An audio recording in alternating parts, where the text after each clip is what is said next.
and welcome to Round Robin. I'm your host, Robin McCormick with the City of Hampton, and today we're going to talk about parenting and family during the summer. School is about out, and it's time to start thinking about how we can get our kids to stay happy and healthy and active. My guest is Alvean Lyons from Healthy Families. Welcome. Good morning. You know, it's a fun time when kids don't have homework and school responsibilities, and parents can relax a little bit. I love that you say that because people forget all the time that summertime is really for parents too. You know, we're glad to not have the homework and the hustle and the SOLs to prep for and the final exams and the getting on your case about all the stuff that you need to do for school and turn in your projects on time. The list goes on and on. So the truth is, summertime is exciting for us parents too. All of those who have the school-age kids, we're thrilled also. But there's no question about the fact that summer can either be a really great opportunity to move your kids ahead come fall, or sometimes if we don't do summer really well, we find ourselves kind of struggling going into the school year in the fall. It can make September miserable. It really can make it tough. It's so true. And it really depends on what we did during those 3 months. I mean, 3 months is a long time, potentially, and it gives you the opportunity to break a lot of rules, to get into new bad habits, or to get into some good ones. So it's really, how do we use that opportunity to really stay at our peak? You know, like, what can we do in order to constantly make sure that our kids are staying at the top of their game academically? Are they staying healthy socially and emotionally? Are they active? Are they getting out there? Are we making sure they're not just sitting in front of the TV, you know, all summer long and vegging out? So what can we do to keep us at the top of our game? So we're going to use that word. You kept hearing us say it, stay. Stay, okay. So how do we stay up there? So the first thing is S. Don't scrap the schedule. A lot of times, you know, we figure it's summertime. You know, let the kids kind of do what it is that they want to do. We don't necessarily need a schedule. Let's just go into relax mode. And while it's true that you can loosen up on the schedule, you know, it doesn't have to be so rigid. You know, some of us, as soon as our kids get home, it's homework time. From this time to this time, we're doing dinner time at this time. We've got a lot going on. So we may have a more rigid schedule that we don't have to have during the summer. However, don't totally get rid of it, because if you start getting into let the kids stay up as late as they want, it's really hard to get them back in that mode. Yes. By the time you get to the fall. Yeah. Because if you do that for months, we used to do it some, and you got to ratchet back. And, oh my gosh, you know, progressively until you get closer to the school year. And you're starting at the beginning of August anyway, so why let go? Why even torture yourself, you know? So give it a gentle window. So if it's a bedtime issue, you might change the bedtime by an hour or two, which is not so hard to come back to, you know, your ideal bedtime. I have a teenager, but even with the teenager, we have a bedtime. So we try to shut it down by 10:30. So if it becomes 12:30, not a big deal, you know, but we can get back to 10:30 without it being torture. When they were smaller, we only let it change probably about an hour or so, unless we were away with family. You know, of course, if the kids are with the cousins, you kind of let them have a great weekend. Don't worry about it. You'll recover. But if you make that the norm, the 2 and the 3 o'clocks in the morning, the body gets used to that. And it really gets difficult to try to get them out of that fog. And if you want them to accomplish anything during the day, if they've stayed up all night, they literally sleep until like 2, 3 o'clock.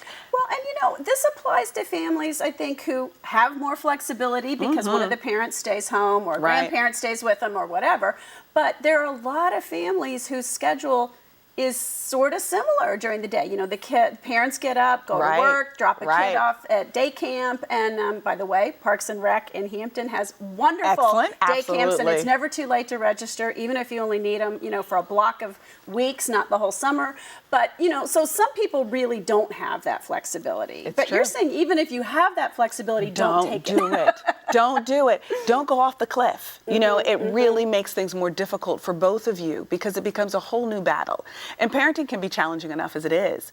We don't want to create battles we don't have to have. So allowing for a measure of flexibility so that the kids can enjoy themselves, but really not completely scrapping it so that they get a chance to get the rest that they still need. Their bodies are still growing and developing.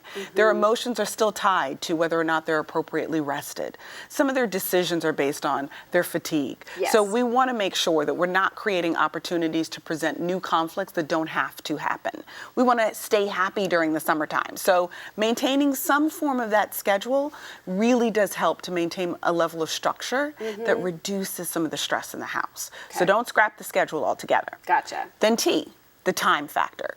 When we were talking previously about the fact that we don't have all the homework that we have to deal with, we may not have, the very early school schedules. Some of our schools start at 7, so. That's insane. I mean, it's just unbelievable, but it's one of the realities that many of our households have to adjust to. We won't have that anymore. So there's certain time that we may have that we didn't have before, but how we use that time is the thing that I want to talk about. During the school year, because things are so busy, sometimes we don't get a chance to really plug in with our kids. We're really just trying to maintain what it is that has to be done because those are the necessities. But sometimes the relational things kind of fall by the wayside. So we're really not hearing what's going on with them socially. What's going on with you emotionally? Hey, what shows are you watching these days? We don't even know sometimes what our kids are even taking in. And in the summer, you can watch with them and talk about it. And you may not have time during the school year. You may not know what they're doing. You're in there doing dishes. They're taking their 15-minute break. I mean, it's just very different, hopefully. It's true. And the fact that you have a little more time, we want you to use that time. Healthy families is really about plugging in with each other. Any strong family is a family that is really well connected, but that connection really rests in the communication. Are we even talking to each other? A lot of times you'd be amazed how little real conversation is happening. It's just quick informants about what needs to happen. Oh, don't forget to feed the dog. Oh, don't forget to take the trash out. Hey, mom has to go to such and such. Dad is going to be late at da-da-da, or he won't be home this weekend. Oh, sometimes it's hard enough to have the even the updates, right? Conversation, much less the depth. So really now, if we have some more time, what can we add in to our conversational relations? What can we be talking about that we hadn't talked about? Do we even know what's going on in each other's worlds at all?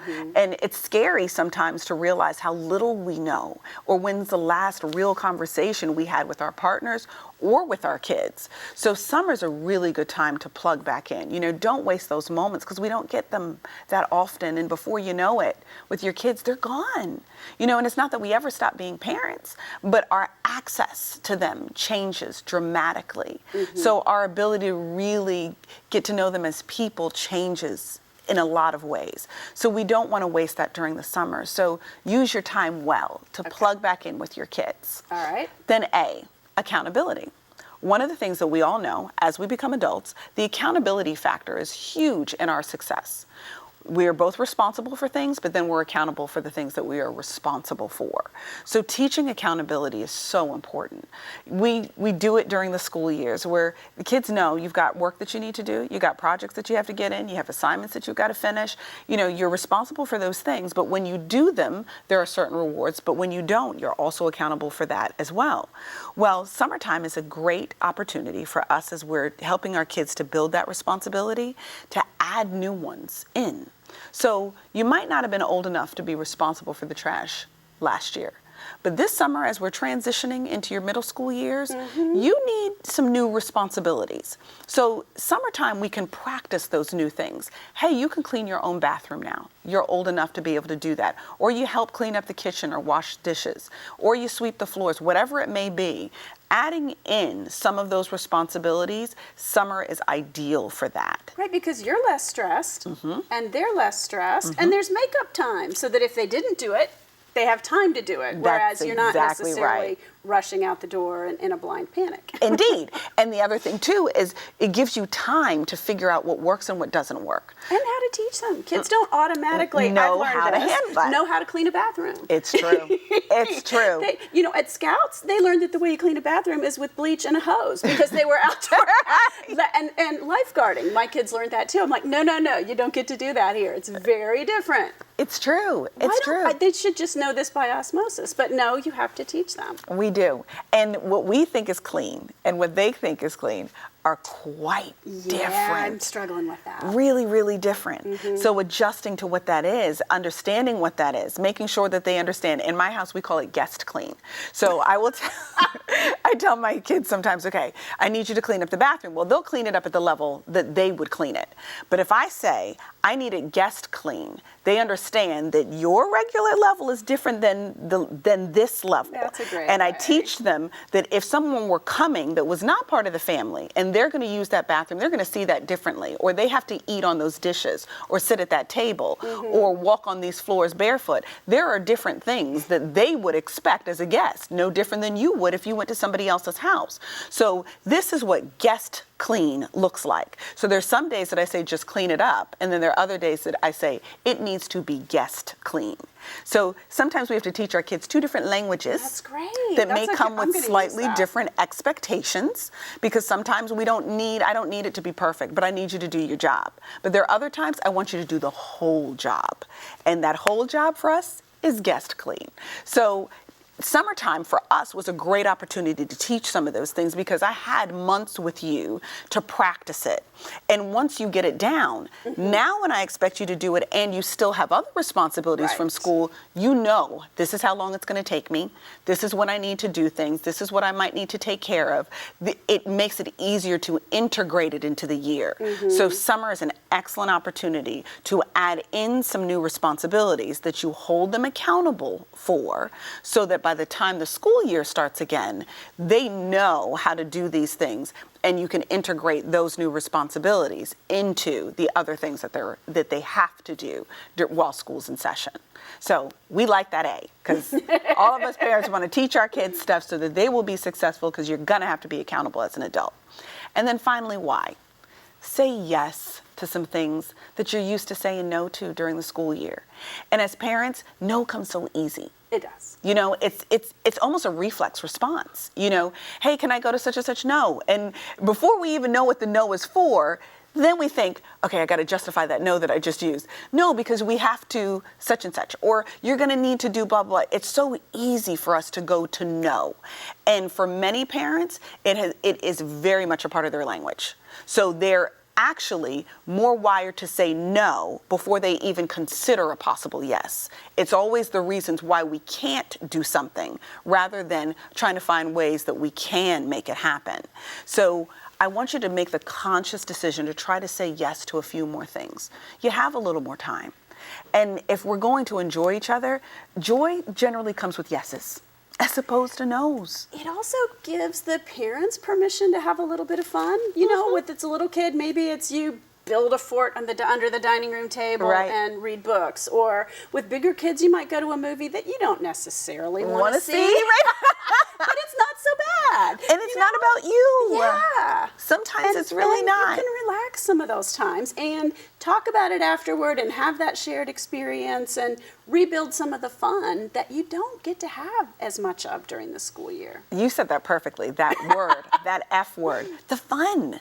Memories are based on the fun. The joy is based on the fun. The things that kids like to look back on is based on the fun, you know, and that's why they seek certain zones. They seek certain social outlets because they're looking for that fun. They're looking for that plug, and they're looking for that laughter. They're looking for stuff that sometimes when we adult too hard, Right. we forget Right. that life can be fun. We have And it family doesn't have to be game night, expensive and we either. love that. Oh, I love totally. family game night. And sometimes if you bring in a couple extra friends, it's good too. Oh, I totally agree. Grown-up friends or kid friends, either one. Just the introduction of new personalities into the space can make it a whole different experience. And what we forget sometimes as parents too is that our kids really enjoy us more than we recognize. Like I was surprised. My son one day, he was trying to figure out, you know, what needed to get done. He had work that he needed to do. And then he was like, well, if I finish it, will we be able to? And you said game night. It actually happened to be one of the nights that he wanted to see if we could get together and play games. And I was actually surprised how motivated he was to get his stuff done, to do something with us, as opposed to it being, can I go hang out with my friends, or can I, you know, spend some more time on the internet with da-da-da-da and playing these games, whatever it wasn't any of those things. He actually lit up about the idea that we could all get together and just play cards together for the night.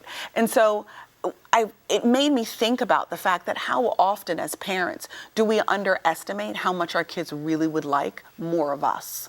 So say yes a little more during the summertime, you know, and it may start a new habit for us as adults to just make time to have fun with our kids, even if it's short periods of time when school starts again.